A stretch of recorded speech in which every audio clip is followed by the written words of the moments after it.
নমস্কার বন্ধুরা, সবাই কেমন আছো? তো আমরা তো বেশ ভালোই আছি। তো আজকের শুভ রাখি পূর্ণিমার শুভেচ্ছা জানাই সবাইকে। তো এই শুভ রাখি পূর্ণিমা উপলক্ষে আমাদের বাড়িতে ঠাকুর ঘরে একটু পুজো হলো। রাখি প্রত্যেক পূর্ণিমাতেই পুজো হয়। তো আজকে যেহেতু একটু রাখি পূর্ণিমা, তো আজকের বেশ পুজোটা বেশ ভালো করে হলো। এই যে আমাদের ঠাকুরমশাই আমাদের পুজো করেন, আমাদের যত পুজো সব ইনিই করেন। আমাদের পাড়ায় যত পুজো হয় বা আমাদের বাড়িতে সব ইনিই করেন। তো এই যে প্রথমে ঠাকুর ঘরটা বেশ সুন্দর করে সাজিয়ে গুজিয়ে, মানে ফুল দিয়ে সাজিয়ে, তারপরে সমস্ত পুজোর জোগাড় করে আমার শাশুড়ি মা, আমার যা, আমিও সকালবেলা চান করে সমস্ত আমরা জোগাড় টোগাড় করে এই যে রেডি করে রেখেছি। এবার আমাদের ঠাকুরমশাই এলেন। এইবারে তোমরা সিন্নি কিভাবে করে অনেকেই হয়তো জানো, সবাই জানো হয়তো, কিন্তু আমাদের বাড়ি কিভাবে সিন্নি করে আমি সেটা তোমাদেরকে একটু দেখাবো। কি কি দিয়ে সিন্নিটা তৈরি হয়, এটা মানে প্রচণ্ড ভালো খেতে হয়। আর এটা মানে সিন্নি প্রত্যেক বেশিরভাগ পুজোতেই এই সিন্নি করা হয়, কিন্তু অনেকে এটা খায়, অনেকে এটা পছন্দ করে না, খায় না। তো আমি আগে খুব খেতে ভালোবাসতাম, কিন্তু আমার একটু গ্যাসের প্রবলেম হওয়াতে আমি এখন আর এটা খাই না, কিন্তু এটা খেতে ভীষণ ভালো লাগে। তো এই সিন্নিটা কিভাবে তৈরি করছেন আমাদের ঠাকুরমশাই, সেটা তোমরা একটুখানি দেখো বন্ধুরা, কি সুন্দরভাবে সিন্নিটা তৈরি করছে। তো করছেন এই যে সমস্ত এই যে মোকাম বলে, এই যে 5টা পাথরের বাটি আছে, 5টা পাথরের বাটি উনি সিন্নি পুরো ভর্তি করে ওর মধ্যে দিয়ে দেবেন, দিয়ে এই যে সাজিয়ে দিচ্ছেন। আর সিন্নিটা কিভাবে মাখালেন আমি একটু বলে দেব বন্ধুরা। প্রথমে হচ্ছে ময়দা, তারপরে একটু কলা, পাকা কলা, ময়দা, কাজু, কিশমিশ, চিনি আর দুধ, এইগুলো দিয়ে উনি মাখিয়েছেন সিন্নিটা। আর এদিকে আমাদের একদম বাড়ির সামনে একটা বড় মহাপ্রভু ঠাকুর ঘর আছে, মহাপ্রভুর মানে মন্দির আছে। তো বাড়ির একদম সামনে, তো সেখানে সেটা পালা করে করে মানে পুজো হয়। তো সেই পালাটা আমাদের পড়েনি, এবারে অন্য একটা মানে ভাসুর যা এদের পড়েছে, তো তারাই করছেন। তো আমার শাশুড়ি মা, আমার যা, আমরা একটু আধটু জোগাড় করে দিই। তো এই যে এখানেও দেখছি এখানে লুচির ভোগ দেয়া হয়।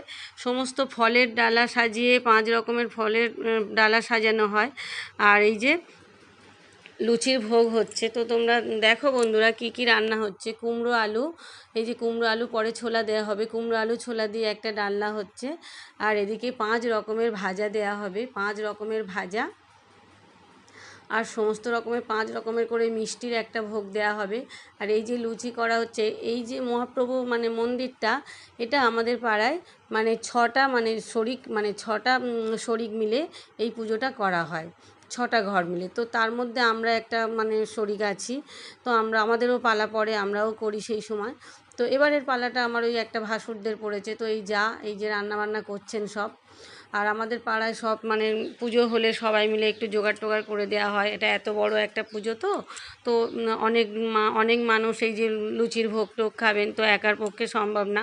তো সবাই মিলে একটু জোগাড় করে দেওয়া হয়।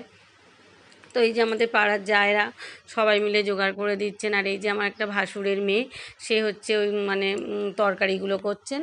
আর এই তরকারিগুলো করছে। আর এই যে আমার যা, একটা পাড়া সম্পর্কে যা হয়, এই লুচিগুলো ভাজছে। আর আরেকটা যা হয়, সে হচ্ছে লুচিগুলো বেলে দিচ্ছে। তো বন্ধুরা লুচিগুলো কেমন ফুলছে দেখো, একদম মানে টোপর হয়ে পুরো ফুলে যাচ্ছে লুচিগুলো। আর এই যে সমস্ত রকমের 5 রকমের ভাজা, তারপরে 3 রকমের মতো নিরামিষ ডালনা, মানে যখন যে সিজনে যখন যেটা ওঠে তখন সেই রান্নাটা করা হয়। তো অনেক রকম ভোগ দিয়ে, অনেক রকম রান্নাবান্না করে ঠাকুরকে মানে মহাপ্রভুকে ভোগ দেওয়া হয়। তো এই যে সমস্ত এই যে মহাপ্রভুর মন্দির ভিতরটা দেখো বন্ধুরা, এখানে খুব বড় করে মহোৎসব হয়। তখন আমি তোমাদেরকে একবার ভিডিও করে দেখিয়েছিলাম, খুব বড় করে এখানে মহোৎসব হয়। 5 দিন ব্যাপী মহোৎসবটা হয়। প্রচুর মানে নাম সংকীর্তন মানে কীর্তন দেওয়া হয়, মানে প্রচুর বড় করে হয় অনুষ্ঠানটা। তো তখন আমি আবার ভিডিও করে দেখাবো।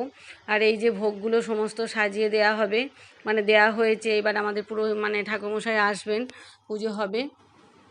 তো এই ঠাকুর ঘরটা আর কি আমাদের একদম বাড়ির সামনে। তো এটাতে সবাই মিলে আমরা আনন্দ করে, প্রচুর পুজো টুজো হয় এখানে।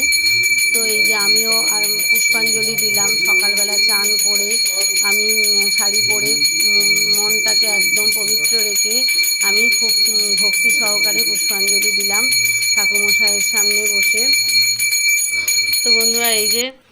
ঠাকুরমশাই মন্ত্র পড়ছেন। তো সবাই ভালো থেকো, সুস্থ থেকো বন্ধুরা।